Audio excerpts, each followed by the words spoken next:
Every time there's a conflict between Israel and Hamas in Gaza, Israel gets accused of a disproportionate response. This accusation comes from political spheres, from international bodies such as the EU or UN, and from anti-Israel campaigners. Sometimes it even comes from those who identify as Zionist or friends of Israel. Let's take a closer look at what this accusation really means, and whether Israel should be found guilty of it.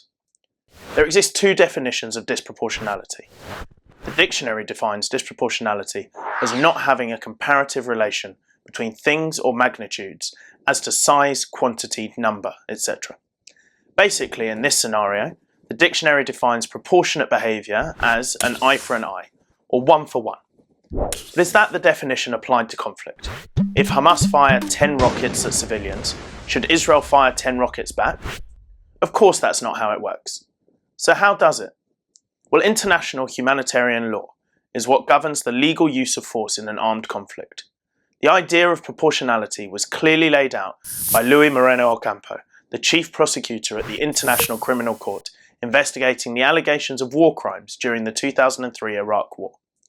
He makes it clear that under international humanitarian law and the Rome Statute, and I quote, "the death of civilians during an armed conflict, no matter how grave and regrettable, does not in itself constitute a war crime." In fact, he goes further. International humanitarian law and the Rome Statute actually permit attacks against military objectives, even when it's known that some civilian deaths or injuries will occur. So where's the line drawn? Well, according to Luis Moreno Ocampo, a crime occurs if civilians are intentionally targeted. In each of these conflicts, Israel goes further than international law requires.